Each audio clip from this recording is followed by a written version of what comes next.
அனைவருக்கும் வணக்கம். இன்னைக்கு நம்ம இந்த வீடியோவில் எதை பற்றி பார்க்க போகிறோன்னா, செந்தமிழன் சீமான் அவர்கள் தலைவர் பிரபாகரனை சந்தித்தது உண்மையா இல்லையா அப்படிங்கிற ஒரு சர்ச்சையான கருத்துக்கு ஒரு நாளைக்கு முன்னாடி பார்த்தீங்கன்னா, அந்த களத்தில் நேரடியாக அங்கே படப்பிடிப்பில் கலந்துக்கிட்ட சந்தோஷ் என்ற ஒளிப்பதிவாளர் அவர் அவரோட ஒரு ஒப்புதல் வாக்கு மூலமாக ஒரு நாளைக்கு முன்னாடி நியூஸ் 18 தமிழ் சேனலுக்கு அவர் ஒரு பேட்டி கொடுத்துருக்காரு. அந்த பேட்டியில் அவர் என்ன சொல்கிறாருன்னா, முன்னுக்கு பின் முரணான கருத்துக்களை அவர் தெரிவிக்கிறார். ஆக்சுவலாக அவர் என்ன சொல்கிறாருன்னா, 2008 பிப்ரவரி மாதம் 9ஆம் தேதி தலைவர் சீமான் அவர்கள் அங்கே இலங்கைக்கு வந்ததாகவும், இவங்க படப்பிடிப்புக்காக இவங்க ஒரு டீம் ராஜ்கிரண், இவர் ஒளிப்பதிவாளர் சந்தோஷ், இவங்க ஒரு டீமாக அங்கே படப்பிடிப்புக்காக இவங்க சென்றிருந்தாங்களாம். அந்த காலகட்டத்தில் தான் சீமான் அவர்கள் அங்கே வந்தார் அப்படின்ற மாதிரி அவர் சொல்கிறாரு. பிப்ரவரி மாதம் 2008 9ஆம் தேதி அவர் அங்கே வந்ததாகவும், அதற்கு பிறகு 3 நாள் கழித்து தான் தலைவரை சந்திக்கிறதுக்கு அழைச்சிட்டு போனதாகவும் இவர் சொல்கிறாரு. இவரும் கூட சென்றதாகவும், இவர்கிட்ட நிறைய ஃபோட்டோ ஆதாரங்கள் இருக்குது என்கிட்ட, அது மட்டும் இல்லை என்கிட்ட வீடியோ ஆதாரம் கூட இருக்குது அப்படின்ற மாதிரிலாம் இவர் கருத்து தெரிவிச்சிருக்காரு. ஆனால் இப்போ நம்ம என்ன யோசிக்கணும்னா, இவங்களில் மாறுபட்ட கருத்து ஒரு 4 நாளைக்கு முன்னாடி பார்த்தீங்கன்னா, அந்த சங்ககிரி ராஜ்குமார் அப்படிங்கிறவர் என்ன சொல்லியிருக்காருன்னா, இவர் இலங்கைக்கு செல்லலை, இவர் எடுத்த ஃபோட்டோவை எடிட் பண்ணி கொடுத்தது நான் தான், தலைவர் பிரபாகரன் கூட பக்கத்தில் வச்சு என்னை எடிட் பண்ணி கேட்டார், நான் தமிழன் சேனலில் தொலைக்காட்சியில் வேலை பார்க்கும்போது என்கிட்ட தான் இதை கொடுத்து எடிட் பண்ணி கேட்டாங்க, நான் தான் எடிட் பண்ணி கொடுத்தேன்னு இவர் சொல்கிறாரு. ஆனால் இந்த சந்தோஷ் என்ன சொல்கிறாருன்னா, சீமான் அங்கே வந்ததுக்கும் படப்பிடிப்புக்கும் எந்த சம்மந்தமும் கிடையாது, ஆனால் அந்த படப்பிடிப்போட துவக்க விழாவில் அவர் கலந்துக்கிட்டார். அவரை இங்கே இலங்கையில் நடக்கிற பிரச்சனைகளை நீங்கள் கொண்டு போய் தமிழ்நாட்டு மக்கள்கிட்ட இதை நீங்கள் மேடை வழியாக பேசி இந்த கருத்துக்களை கொண்டு போய் சேர்க்கணும். அங்கே இலங்கை மக்கள் எந்த அளவுக்கு பாதிக்கப்படுறாங்க, இங்கே என்ன நடக்குது, இந்த பிரச்சனையை பற்றி பேசுவதற்காகத்தான் அவரை இலங்கைக்கு அழைத்தாங்க அப்படின்ட்டு இந்த ஒளிப்பதிவாளர் சந்தோஷ் சொல்கிறாரு. இந்த பக்கம் பார்த்தீங்கன்னா, ஒரு பக்கம் இந்த குளத்தூர் மணி அவர் என்ன சொல்கிறாருன்னா, இவர் படம் எடுக்க போனது தான் உண்மை அப்படிங்கிறத அவர் சொல்கிறார். இவர் பேசுவதற்காகலாம் இவரை கூப்பிடல, அந்த படப்பிடிப்புக்காக தான் இவர் சென்றார், வெறும் 10 நிமிஷம் தான் இவர் சந்தித்தார் அப்படின்னு இவர் ஒரு பக்கம் உருட்டிட்டு இருக்காரு. இன்னொரு பக்கம் பார்த்தீங்கன்னா, இந்த திராவிட அடிமைகள்கிட்ட காசை வாங்கிட்டு அங்கே இருந்துட்டு அந்த கார்த்திக் மனோகரன் அப்படிங்கிற அந்த பிரபாகரன் அண்ணன் மகன் என்று சொல்லக்கூடிய அவர் என்ன சொல்கிறாருன்னா, எங்களுக்கு அந்த ஆமக்கறி சாப்பிட்ற வழக்கம் கிடையாது, இட்லிலாம் அங்கே பரிமாறப்பட மாட்டாங்க, இங்கே இறுதிக்கட்ட போர் நடக்கும்போது இவங்களுக்கு விருந்து வச்சாங்களா, எங்கள் நாட்டில் உள்ளவங்க போராளிகளை ஒரு செஃப் மாதிரி இவர் காமிக்கிறாரு அப்படின்ற மாதிரி அவர் கருத்து தெரிவிக்கிறார். நம்மள்ட்ட அடிப்படையாக இருக்கிற கேள்வி என்னென்னா, நேற்று இந்த ஒளிப்பதிவாளர் சந்தோஷ் பேட்டி கொடுக்கும்போது அவர் சொல்கிறாரு, அவருக்கு ஆமக்கறி பரிமாறப்பட்டது உண்மைதான், நான் 4 டைம் மட்டும் ஆமக்கறி சாப்பிட்ருக்கேன், அங்கே ஆமக்கறி சாப்பிடுவதுன்றது ஒரு சகஜமான விஷயம், அங்கே விருந்தோம்பல் அப்படி தான் இருக்கும் அப்படின்னு சொல்கிறாரு. இப்போ நாங்கள் யார் சொல்கிறத கேட்குறது? சந்தோஷ் சொல்கிறது உண்மையா, இல்லை கார்த்திக் மனோகரன் நீங்கள் சொல்கிறது உண்மையா, குளத்தூர் மணியன் சொல்கிறத நாங்கள் கேட்குறதா, இல்லை இந்த சங்ககிரி ராஜ்குமார் சொல்கிறத கேட்குறதா? உங்கள் 4 பேரை நேரில் நிப்பாட்டி நீங்கள் 4 பேரில் யார் சொல்கிறது உண்மைன்னு முதல்ல நீங்கள் பொதுவெளியில் தெரியப்படுத்துங்க. அப்போ தான் மக்களுக்கு ஒரு தெளிவு பிறகும். நீங்கள் ஒரு திராவிட கொத்தடிமைகளாக இருந்துட்டு அங்கே போடுற எலும்பு துண்டை கவிக்கிட்டு நீங்கள் முன்னுக்கு பின் முரணான கருத்துக்களை நீங்கள் தெரிவிக்கிறதும், தேவையில்லாமல் சீமான் மேலே அவதூறையும் வன்மத்தையும் கக்குவது யாராலையுமே ஏற்றுக்கொள்ள முடியாத ஒரு விஷயம். இவருக்கு படத்துக்கு ஒளிப்பதிவு பண்ண போன இவருக்கு ஆமக்கறி பரிமாறினாங்களாம். ஆனால் அடுத்த தலைமுறைகளுக்கு இங்கே நடக்கிற பிரச்சனைகளை கொண்டு போய் இவர் தான் சரியான ஆளாக இருப்பார், இங்கே நடக்கிற பிரச்சனை கொண்டு போய் தமிழ்நாட்டு மக்கள்கிட்ட சேர்ப்பார் அப்படின்னு நினச்சி சேரலாதன் மூலியமாக அங்கே வர வச்சு அவர் நிறைய ஒரு பப்ளிக் இதிலெல்லாம் கலந்துக்கிட்டு ஸ்பீச் கொடுக்க சொல்லியாங்க. அப்படி தலைவரால் அழைத்து வரப்பட்ட சீமானுக்கு ஆமக்கறி கிடைச்சிருக்காதான். என்னடா உங்களுக்கு உருட்டுறதுக்கு ஒரு அளவு இல்லையா? பேசுங்க, பொய்யை பேசுங்க, அதாவது ஒரு குறைஞ்சபட்சம் ஒரு நேர்மையோட பேசுங்க, ஒரு நம்பகத்தன்மையோட பேசுங்க. ஒரே ஒரு கியூ பிரான்ச்சுக்கு பயந்துக்கிட்டு, கியூ பிரான்ச் உங்களை கைது பண்ணிவிடுவான்னு பயந்துக்கிட்டு நீங்கள் போயிட்டு சீமான்கிட்ட போயிட்டு கெஞ்சி என்னை எப்படியாவது வெளிநாட்டுக்கு அனுப்புவீங்கன்ட்டு நீங்கள் கனடாவில் போய் ஒளிஞ்சிருந்துட்டு இன்றைக்கி 10-15 வருஷம் கழித்து இன்றைக்கி நீங்கள் இந்த திராவிட சொம்புகள்கிட்ட பணத்தை வாங்கிட்டு இன்றைக்கி நீங்கள் பேசுகிறீங்க. சீமான் ஈழத்துக்கு போனது உண்மையா, ஃபோட்டோ எடுத்தது உண்மையா, அங்கே இப்போ அவரை சந்தித்தது வெறும் 10 நிமிஷம் தான் சந்திச்சாரா, என்கிட்ட வீடியோ ஆதாரம் இருக்குது, எல்லாம் இருக்குது. சரி, ஓகே திரு சந்தோஷ் அவர்களே, உங்கள்கிட்ட ஒரே ஒரு கேள்வி. 3 நாள் உங்கள் படப்பிடிப்பு தளத்துக்கு வந்தார சொல்கிறீங்களா? மீதி பிப்ரவரி 9லேருந்து பிப்ரவரி 23ஆம் தேதி தான் ரிட்டர்ன் வந்தாருன்னு நீங்களே சொல்கிறீங்க. மீதி இருந்த 3 நாள் உங்கள் படப்பிடிப்பு தளத்துக்கு வந்தார்ல, மீதி இருந்த 10-11 நாள் எங்கே இருந்தார்? நீங்கள் அவர் சீமான் பின்னாடியே இப்போ லைட் எடுத்துகிட்டு போனீங்களா, அவர் எங்கே போனார் வந்தாருன்ட்டு? அங்கே இயக்கத்துக்குள்ளே நடக்கிற விஷயங்களை அது வந்து ரொம்ப ஒரு பாதுகாப்பாக நடக்கும். எந்த ஒரு மூமெண்ட்டுமே அங்கே ரொம்ப பாதுகாப்பாக நடத்தப்படும். அதில் ஒரு துளியளவும் யாருக்கும் தெரியாது. அப்படி இருக்கும் பட்சத்தில் இவர் என்னமோ 14 நாளும் சீமான் கூடவே இருந்த மாதிரி, ஒன்னாவே இருந்த மாதிரி இவர் பயங்கர உருட்டு உருட்டுறாரு. ஏன் இந்த உருட்டெல்லாம் ஒரு 15 வருஷமா நீங்கள் எங்கே போயிருந்தீங்க? நீங்கள் அப்போ வந்து சொல்லலாமே, நீங்கள் சொல்லியிருக்கலாமே, இந்த மாதிரி சீமான் சொல்கிறது பொய், இந்த ஃபோட்டோலாம் கிடையாது அப்படின்னு நீங்கள் சொல்ல வேண்டியதுதானே. நீங்கள் வந்து சொல்கிறீங்க ஃபோட்டோ எடுத்தது உண்மை, வந்தது உண்மை, அங்கே இருந்ததுக்கு வீடியோ ஆதாரம்லாம் இருக்குது, எல்லாம் இருக்குன்னு நீங்கள் ஒரு. ஆனால் இப்போ ஒரே ஒரு சந்தோஷமான விஷயம் என்னென்னா, இந்த சீமானோட சர்ச்சை கருத்துக்கு நீங்கள் ரொம்ப வலு சேர்க்கும் வகையில் தான் இன்றைக்கி நீங்கள் ஒப்புதல் வாக்குமூலம் கொடுத்துருக்கீங்க. பணம் என்னமோ அந்த திராவிட கோஷ்டிகிட்ட தான் நீங்கள் வாங்கியிருப்பீங்க. ஆனால் நீங்கள் தெரிவித்த கருத்து வந்து மேலும் சீமான் அண்ணன் அவர்களுக்கு வந்து ரொம்ப வலு சேர்க்கும் வகையில் தான் இருந்திருக்கு. அந்த வகையில் உங்களுக்கு ஒரு ராயல் சல்யூட். அது மட்டும் இல்லை, இவர் மேலும் ஒரு பச்சை பொய்யை சொல்கிறாரு. அதாவது என்னென்னா, அங்கே வந்து 3-4 நாள் வரைக்கும் சீமான் அங்கே வந்தது கூட தலைவருக்கு தெரியாதான். சீமானை பற்றின எந்த ஒரு புரிதலுமே அவங்களுக்கு கிடையாதான். அப்போ சீமான் வந்து ஈழத்துக்கு 2008க்கு முன்னாடி சீமானோட பங்களிப்பு என்ன அப்படிங்கிற மாதிரி அவர் கேட்குறாரு. நீங்கள் நினைக்கிற மாதிரி தலைவர் அவர் கூப்பிட்டு இவரெல்லாம் போகல. அவர் அங்கே வந்து சேர்ந்து சில நாட்கள் வரைக்கும் அப்படி ஒரு நபர் இருக்காருன்றதே அவருக்கு தெரியாது. ஏன்னா அந்த அளவுக்கு தான் அவருடைய கிரெடிபிலிட்டி. அதுக்கு முன்னாடி சீமான் வந்து என்ன பங்களிப்பு இருந்து பிரபாகரன் கூப்பிடுறதுக்கு ஈழம் குறித்து என்ன கான்ட்ரிபியூஷன், நீங்கள் உங்களோட பங்களிப்பு என்னவா இருந்துச்சுன்றது எங்களுக்கு தெரியல. அது ஒரு பக்கம் இருக்கட்டும். 2007 மாவீரர் நாள் உரையில் கனடாவுக்கு சென்று அண்ணன் சீமான் அவர்கள் உரையாற்றிருக்காரு. சீமானை யாருன்னு தெரியாமலா மாவீரர் நாளில் உரையாற்றுவதற்கு கனடாவுக்கு சீமான் அழைச்சாங்க? ஒரு அடிப்படை ஒரு நியாயம் வேணாமா? நீங்களே சொல்றீங்க சீமான் அவர்கள் வந்து இலங்கைக்கு செல்வதற்கு முன்னாடி ஒரு தீவிரமான சிறந்த பேச்சாளர், திராவிட மேடைகளில் கம்யூனிஸ்ட் மேடைகளில் அவர் வந்து பேசுவார், நல்லா பேசுவார். அதெல்லாம் குறிப்பாக அவருக்கு ஒரு கருத்தை நீங்கள் பதிவிடுறீங்க. அந்த செஞ்சோலை படுகொலை குறித்து அவர் பேசின பேச்சு வந்து போராளிகள் மத்தியில் ஒரு மிகப்பெரிய கிளர்ச்சி ஏற்படுத்தினுச்சு. அவரோட பேச்சை கேட்டாலே எல்லாருக்கும் கண்ணீர் வரும். அந்த அளவுக்கு ஒரு உருக்கமான பேச்சை பேசினார். அவருடைய பேச்சால் கவரப்பட்டு தான் அவரை வந்து இலங்கைக்கு வரணும் அப்படின்ற மாதிரி அவங்க அழைச்சாங்க அப்படின்ற மாதிரி நீங்களே பதிவிடுறீங்க. ஆனால் நீங்களே சொல்லிட்டு மறுபடியும் சொல்கிறீங்க அதுக்கு முன்னாடி சீமான் வந்து யாருக்குமே தெரியாது அங்கே உள்ளவங்களுக்கு அப்படின்னு சொல்கிறீங்க. உங்கள்கிட்ட ஒரே ஒரு, நீங்கள் நல்ல ஒரு நேர்மையான ஆளாக இருந்தால் இந்த கேள்விக்கு ஒரே ஒரு கேள்விக்கு பதில் சொல்லுங்கள். சீமானை யாருன்னு அவங்களுக்கு தெரியாதுல்ல, அப்புறம் எப்படி 2006 உங்களுக்கு 2 வருஷம் முன்னாடி 2006 இயக்குனர் பாரதி ராஜா அவர்கள் இலங்கை சென்ற போது பாரதி ராஜா அவர்கள்ட்ட வந்து தலைவர் பிரபாகரன் அவர்கள் வந்து கேட்டாராம், சீமான் அவர்களோட ஸ்பீச்சை காமிச்சு, இப்படி ஒரு சீமான்ட்டு ஒருத்தர் நம்ம தமிழ்நாட்டில் நல்ல ஒரு சிறந்த பேச்சை கொடுத்துட்ருக்காரு, இவர் உங்களுக்கு தெரியுமா அப்படின்னு கேட்கும்போது அவர் தான் சொல்லியிருக்காரு, நம்ம பையன் தான், நம்ம அசிஸ்டண்ட் தான் அப்படின்னு சொல்லி 2006 சீமானோட பேச்சை அவர் தலைவர் கேட்டு அந்த அளவுக்கு அவர் கேட்டிருக்காரு. யார் தமிழ்நாட்டில் வந்து ரொம்ப ஒரு தீவிரமாக செயல்படுறா அப்படிங்கிற மாதிரிலாம் அவர் கேட்டு தெரிஞ்சிருக்காரு. நான் வர்றேன்னு சொன்னேன். அப்போ அதுக்கப்புறம் கேட்டார் சீமான் யாருன்னு கேட்டார். ஏன் ஷாக் ஆகிட்டேன். சீமானா சொல்லுங்க என் விஷயம் தான் என்ன, இதெல்லாம் அவர் பேசியிருக்காரு, அவர் யாருன்னு பார்க்கணும். ஆனால் நீங்கள் ஒரு அண்டை புழுகிற மாதிரி இப்படி ஒரு பைத்தியகாரத்தனமான ஒரு இன்டர்வியூ நீங்கள் வந்து பொதுவெளியில் வந்து கொடுக்குறீங்க. இது வந்து ஒரு தவறான புரிதலை மக்களுக்கு ஏற்படுத்தும் அப்படின்ற ஒரு அடிப்படை அறிவு கூட இல்லாத ஒரு கூமுட்டையாக நீங்கள் இருக்கிறீங்க. உங்களுக்கு முட்டு கொடுக்கறதுக்கு ஒரு 4-5 பேரை கூட்டிக்கிறீங்க. எல்லாருமே சரி பொய்யை சொல்லுங்க, நான் வேணான்னு சொல்ல, பொய்யை சொல்லுங்க, எல்லாரும் ஒரே பொய்யை சொல்லுங்கடா, அதையாவது செய்யுங்கடா. ஒரே பொய்யை சொல்லி நீங்கள் அந்த பொய்யை வந்து அப்படிதானே 50 வருஷமாக ஒரே பொய்யை சொல்லி தமிழ்நாட்டில் எல்லாரையும் நம்ப வைக்கிறீங்க. அப்படியாவது சொல்லுங்கள். சீமான இலங்கைக்கு போகலன்னு சொல்லுங்கள், போனாருன்னா போனாருன்னு சொல்லுங்கள். ஒருத்தன் ஃபோட்டோ எடுத்தது உண்மைன்றீங்க, ஒருத்தன் ஃபோட்டோ எடுக்கல நான் தான் எடிட் பண்ணி கொடுத்தேன்றான். நீங்கள் சொல்கிறீங்க அவர் படப்பிடிப்புக்கும் அவருக்கு சம்மந்தமே இல்லை, அவர் படப்பிடிப்புக்கு வரல நீங்கள் சொல்கிறீங்க. அந்தாண்ட குளத்தூர் மணி உட்காந்துட்டு அவரு கூறாரு இவர் போனது படத்துக்கு தான் போனார். நீங்கள் பேட்டி கொடுக்குறீங்க, ஆமக்கறி அங்கே சகஜம்தான், ஆமக்கறி நானே சாப்பிட்டேன், எங்களுக்கு பரிமாறப்பட்டது உண்மைன்னு நீங்கள் சொல்கிறீங்க. அங்கே எங்கேயும் இருந்துட்டு அந்த கார்த்திக் மாணவரும் சொல்கிறாரு, இந்த இறுதிக்கட்ட போரில் யார் இவருக்கு உட்காந்து ஆமக்கறி சமைச்சு கொடுத்துட்டு உட்காந்துருந்தா, ஆமக்கறி போட்டதெல்லாம் கிடையாது அப்படின்னு அவர் அங்கே இருந்துட்டு பேட்டி கொடுக்குறாரு. என்னடா உங்கள் உருட்டு, ஒரு பொய் பேசுங்கடா, ஒரு நியாய நீதி கிடையாதாடா, எதுக்குடா இந்த மாதிரி ஒரு தவறான கருத்தை கொண்டு போய் மக்கள்கிட்ட சேர்க்குறீங்க? ஆக்சுவலாக பார்த்தீங்கன்னா இந்த படத்தை இயக்குவதாக சென்ற அந்த ஜிடி நந்து என்ற இயக்குனர் அவர் என்ன சொல்கிறாருன்னா, 3 நாள் வந்து தலைவரோட ஒரு சொந்த கஸ்டடியிலே இவரை அழைச்சிட்டு போய் வச்சுருந்தாங்க. அதுவும் இல்லாமல் தலைவரே நேரில் வந்து கார் எடுத்துகிட்டு வந்து இவரை கூட்டிகிட்டு போவாங்க, என் கண்ணால் நான் பார்த்தேன் அப்படின்னு அந்த ஜிடி நந்து அவருக்கு பேட்டி கொடுக்குறாரு. ஆக்சுவலாக அவர் தான் இந்த படத்தை இயக்கியவர். இவர் வந்து ஒளிப்பதிவாளராக போனவர் தான் இவர்.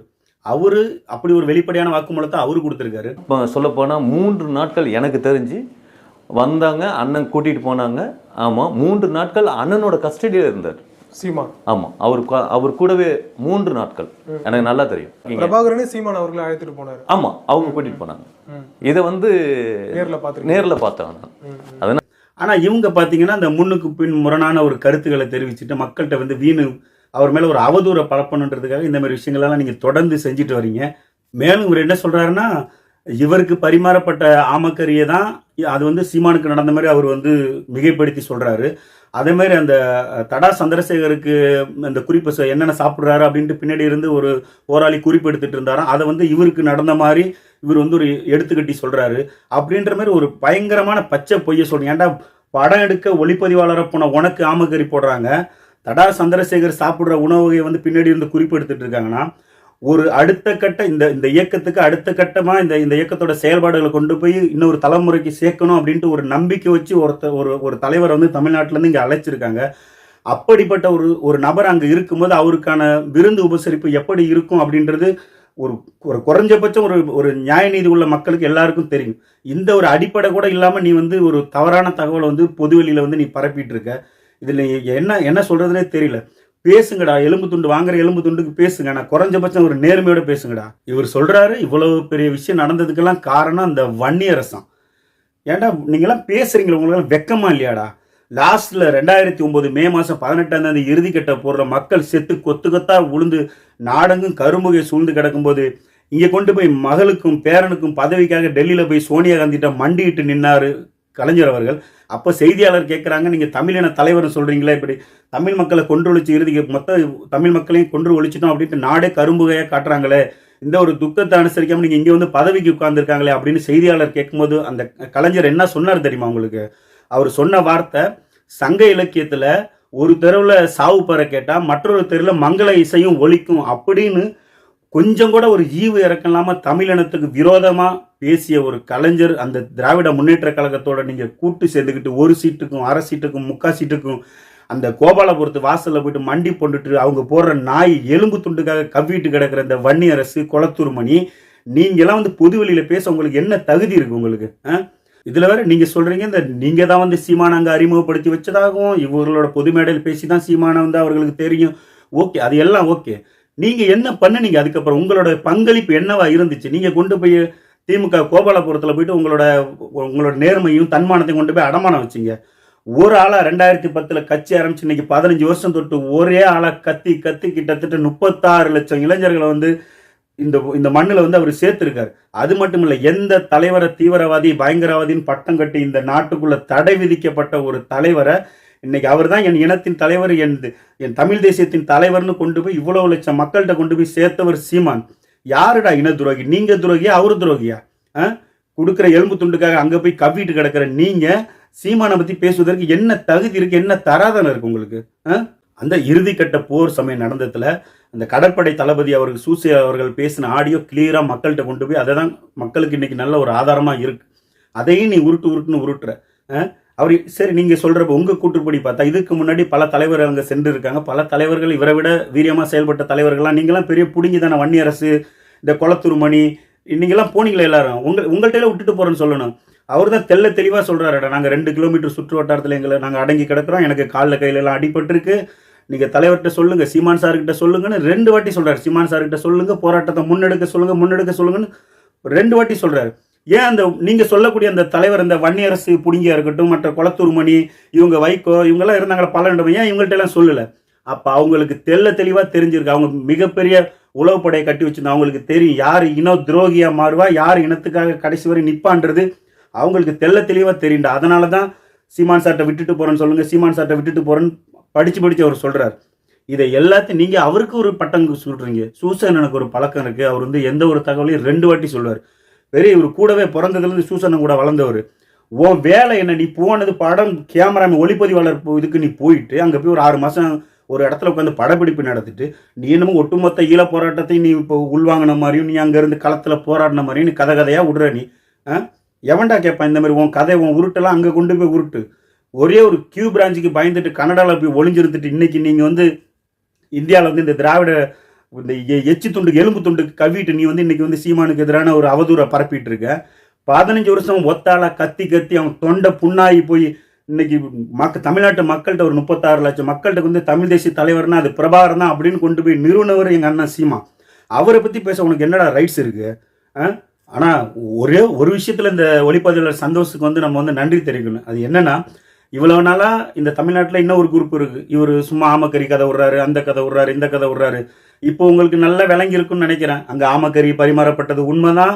அங்கே ஆமக்கறின்றது ஒரு பிரதான உணவு, அது நார்மலாக அவங்க சாப்பிடக்கூடிய ஒரு உணவு தான் அப்படின்றது இப்போ உங்களுக்கு எல்லாருக்கும் தெரிஞ்சிருக்கும்ல. இப்போ அதை தெளிவுபடுத்தினதுக்கு உங்களுக்கு சந்தோஷ் அவர்களுக்கு உங்களுக்கு ஒரு நல்ல ஒரு வணக்கத்தை நான் தெரிவிச்சுக்கிறேன். ஏன்னா இவ்வளோ நாள் அது ஒரு சர்ச்சைக்குரிய பேச்சா இருந்தது. ஆமக்கறி சீமான் இப்பயாவது புரிஞ்சுங்கடா கூமுட்டைகள். அங்கே ஆமக்கறின்றது ஒரு பிரதான உணவு, அதை எல்லாரும் சாப்பிடுவாங்க, அது ஒரு பிரச்சனை இல்லைங்க. சும்மா அவதூறு பரப்பணுன்றதுக்காக அதாவது அவரோட முரண்படுங்க, கொள்கையில முரண்படுங்க. அவர் ஒரு கருத்தை தெரிவிக்கிறாரா, எதிர்கருத்து வைங்க. இன்னைக்கு இருக்கிற தமிழ்நாட்டில் சரிக்கு சமமாக அவரோட நீங்கள் பேசி வென்றுடுங்கடா பார்ப்போம். அவர் வைக்கிற கருத்தியலும் சரி, அவர் வைக்கிற கோட்பாடும் சரி, அதுக்கு எதிர்கருத்தை நீங்கள் முன் வச்சு அவரோட ஒரு விவாதத்தில் பங்கேற்று நீங்கள் வென்று காட்டுங்க. இந்த நாம் தமிழர் கட்சியை அவர் கலைச்சிட்டு போயிடுவார். உங்களுக்குலாம் அவரை பற்றி பேச என்ன தகுதி இருக்கு? இத்தனை நாளாக நீங்கள் ஒரு காசு கொள்ளையடிச்சு வச்சிருக்கீங்க, கோடி கோடியாக காசை வச்சிருக்கீங்க. அந்த காசை வச்சுட்டு எல்லாரையும் விலைக்கு வாங்கிறீங்க, ஊடகத்தை விலைக்கு வாங்குறீங்க. இந்த அல்லக்கை நொல்லக்கையெல்லாம் எல்லாம் இருக்கிற சுற்றி இருக்கிற இந்த சொம்பு தூக்குற ஆளுகள் எல்லாரையும் சைடில் வச்சுக்கிட்டு சீமானுக்கு எதிரான அவதூறை பரப்புறீங்க. இது நீங்கள் எவ்வளவுதான் அவதூறு பரப்புனாலும் நீங்கள் அவர் கட்ட விரல கூட நீங்கள் அசைக்க முடியாது. அது நீங்கள் எழுதி வச்சுக்கங்க. அவர் தான் தெளிவாக சொல்லிட்டாரு, நீ என்ன வேணாலும் பண்ணிட்டு போய் நான் ஒன்றுமே பண்ண முடியாதுன்னு. அதுதான் நடக்கும். நீ வேணா பாரு. இன்னைக்கு சீமான் கூட நிற்கிற 36 லட்சம் பேர் சும்மா அந்த காசுக்காக உங்களை மாதிரி 5க்கும் 10க்கும் அரிசிக்கும் பருப்புக்கும் வேட்டிக்கும் சேலைக்கும் அண்டாவுக்கும் குண்டாவுக்கும் கோட்டுக்கும் கோழி பிரியாணிக்கும் போய் கூடி நிற்கிற கூட்டம் கிடையாது. பிரபாகரன் என்ற ஒற்றை தலைவருக்காக அவரோட கொள்கை பிடிப்புக்காக தான் இன்னைக்கு இத்தனை லட்சம் பேரும் போய் அவர் கூட போய் நிற்கிறான். நீங்க சொல்ற இந்த 200 ஊபிஸ் கிடையாதா சீமான் கூட நிற்கிறதுலாம்? கொள்கைக்காகவும் இன எழுச்சிக்காகவும் நிற்கிற வீரமிக்க இளைஞர்கள் எல்லாரும் நீங்க சாதாரணமா நீங்க அவதூறு பரப்பணும்னு எல்லாம் அப்படியே போய் பின்னாடி போய் படுத்துருவாங்கலாம், பின்வாங்கிடுவோம் அப்படின்னு நினைக்கிறீங்களா? அது ஒரு சில பேர் இந்த ராஜீவ்காந்தி மாதிரி இந்த இன துரோகி இன்னைக்கு போய் திமுகவில் போயிட்டு மாணவர் அமைப்பில் செயல்படுற அந்த மாதிரி துரோகிகள் தான் அந்த மாதிரி வேலையை செய்வாங்க. இனமானம் உள்ளவனோ தன்மானம் மிக்க இளைஞர்கள் யாரும் அந்த மாதிரி போக மாட்டான். நீங்க இதோட நிறுத்திக்கங்க இந்த அவதூறு பரப்புற வேலையை. அவர் ஒரு கொள்கை கருத்தை முன்வைக்கிறாரா, அந்த கருத்துக்கு நீங்க எதிர்கருத்து தெரிவிங்க, கருத்தையெல்லாம் முரண்படுங்க. அவர் கூட சும்மா அவதூறு பரப்புறது, இட்லி சாப்பிட்டாரு, ஆமகரி சாப்பிட்டாரு, எது சாப்பிடவே இல்லை, அதனால என்ன பிரச்சனை? அதனால ஏதாவது தமிழ்நாட்டுக்கு ஏதாவது கெடுதல் உண்டா? என்னடா உங்களோட பேச்சு இதெல்லாம்? என்னென்னமோ பண்ணி பார்க்குறீங்க, ஒருத்தனை விட்டு பேச வைக்கிறீங்க, போட்டோ நான் தான் எடிட் பண்ணி கொடுத்தேன்னு பேச வைக்கிறீங்க. எல்லாரையும் விட்டுட்டு கடைசியில் அவரோட அண்ணன் மகனே பிடிச்சிட்டேன். அவர் அண்ணன் மகனே விட்டு இதெல்லாம் பொய், இது அங்கே இட்லி கறி கிடையாது, ஆமக்கறி கிடையாதுன்னு பேச வச்சு பார்க்குறீங்க. இந்த படப்பிடிப்பில் நேரடியாக கலந்துக்கிட்ட அந்த ஒளிப்பதிவாளர் சந்தோஷம் கொண்டு வந்து நேரடி சாட்சி நிரூபிக்கணும். கடைசியில் அது அந்த ஆள் உங்கள்கிட்ட பணத்தை வாங்கிட்டு கடைசியில் சீமானுக்கு ஆதரவாக எல்லா தகவலையும் அவர் சொல்லிட்டு போயிட்டார். இதுதான் உண்மை. இனியாவது தமிழ்நாட்டு மக்கள் நீங்கள் எல்லாரும் தெரிஞ்சுக்கணும், அண்ணன் சீமான் அவர்கள் வந்து அங்கே போனது உண்மை. அங்கே ஆமக்கறின்றது ஒரு பிரதான உணவு, எல்லாருக்கும் பரிமாறப்படுவது என்பது உண்மை. அங்கே 8 நிமிஷம் சந்திச்சாரு, 10 நிமிஷம் சந்திச்சாரு. கிட்டத்தட்ட பிப்ரவரி 9 பிப்ரவரி 23 வரையும் 2008 அங்கே இருந்தது. கிட்டத்தட்ட 14 நாள் அங்கே இருந்தது உண்மை. இந்த 14 நாளும் என்ன, இந்த சந்தோஷம் போயிட்டு அவர் எங்கே போனாருன்னு விளக்கு பிடிச்சிட்டே போனாரா என்ன? அங்கே இயக்கத்தில் நடக்கிற விஷயம் பக்கத்தில் இருக்க போராளிக்கே தெரியாது. அது ஒரு சில அந்த முக்கிய தளபதிமார்களுக்கு மட்டும்தான் தெரியும். யாரை எங்கே கூட்டிகிட்டு போகிறாங்க, எங்கே வரணும் போகணுன்றது எல்லாம் அவங்களுக்கு தான் தெரியும். உங்களை மாரி வருமானத்துக்கு வழி இல்லைன்னு சொல்லிட்டு கோபாலபுரத்து வாசலில் போய் குப்பரப்படுத்து மண்டிட்டு கிடக்கலடா அவர். எத்தனையோ மேடைகள் அவர் வந்து பிரபாகரனை வந்து தலைவராக நிறுவி கிட்டத்தட்ட 120 வழக்குகள் மேலே அவர் மேலே போடப்பட்ட போதும் இன்னை வரைக்கும் கொண்ட கொள்கையிலையும் சரி, என்ன தலைவர் பிரபாகரன் தான் அப்படின்ற விஷயத்தில் அவர் உறுதியாக நின்று இன்னை வரைக்கும் களத்தில் போராடிட்டு இருக்காரு. நீங்கள் எத்தனையோ தலைவர்களை தூக்கிட்டு வரீங்க, ஆனால் அவர் என்னோட தலைவர் பிரபாகரன் தான் அப்படின்ட்டு நீங்கள் யாரை தீவிரவாதின்னு பட்டம் கட்டினீங்களோ அவரையே இன்னைக்கு தமிழினத்தின் தலைவராக நிறுவி இன்னைக்கு வந்து தமிழ்நாட்டில் ஒரு அசைக்க முடியாத ஒரு மாபெரும் சக்தியாக இருக்காரு. அவர் மேலே வந்து இந்த அவதூறு பேசுறதும், இந்த அவர் மேலே உள்ள வன்மத்தை கக்கிறதும், தனிப்பட்ட விமர்சனத்தை வைக்கிறதும், இதை தவிர வேற உங்களுக்கு என்ன தெரிய போகுது? நீங்கள் என்ன தான் விமர்சனம் வச்சாலும் எவ்வளவு தான் இது பண்ணாலும் இனி இந்த அடுத்த ஒரு தலைமுறைன்றது அது வந்து சீமான் பக்கம் தான் நிற்கும். உங்களால் ஒன்றுமே பண்ண முடியாது. இது வந்து இனி தமிழ்நாட்டில் வந்து தமிழ் தேசிய அரசியல் தான் இனி வந்து மலரும். தமிழ் தேசிய அரசியல் பக்கம்தான் வருங்கால சங்கதிகள் வந்து பின்தொடருவாங்கன்றதை நாங்கள் ஆணித்தரமாக நம்புகிறோம். இனி உங்களோட இந்த அவதூறு பரப்புற வேலையை இதோட நிறுத்திக்கங்க. நீங்கள் மேலும் மேலும் இந்த அவதூறு பேசுனீங்கன்னா இன்னும் இருக்கிற இந்த பெரியார் பிம்பம் எல்லாம் ஒன்று ஒன்றா வெளியில் வரும். பெரியாரை பேசினாருன்ற அதில் இந்த ஒரு விஷயத்த சொல்ல மாட்டேன். குளத்தூர் மணின்னு அவர்கள் சொல்கிறாரு, இந்த சங்ககிரி ராஜ்குமார் வந்து அவர் கம்முன்னு தான் இருந்தார், பெரியாரை பற்றி பேசவும் தான் அவர் வந்து ஏன்டா உங்களுக்கு வெக்கமா இல்லையா? இப்போ பெரியாரை பற்றி பேசுனதுனால அதுக்காக ஒருத்தர் மேலே வந்து அவதூறு பரப்புறது, இதெல்லாம் ஒரு பொழப்பு. என்னத்தை நான் சொல்கிறதுன்னு தெரியல. நீங்கள் தமிழ்நாட்டு மக்களுக்கு ஒன்றே ஒன்று சொல்கிறேன், இந்த மாதிரி தயவுசெய்து இந்த மாதிரி அவதூறு பரப்புகிற நபர்களை நம்பாதீங்க. இது நல்ல ஒரு உங்களுக்கு எல்லாருக்கும் இன்றைக்கி வந்து நம்ம யாருக்கும் சொல்ல வேண்டிய அவசியம் இல்லை. ஊடகம் இருக்குது, எல்லாமே நீங்கள் தேடி படிங்க, தேடி பாருங்கள். எது உண்மை எது பொய் அப்படின்றத நீங்களே தெரிஞ்சுக்கங்க. இனி இந்த கோபாலபுரத்து கொத்தடிமைகள் சொல்கிற விஷயங்களை எதையும் நம்பாதீங்க. நன்றி, வணக்கம்.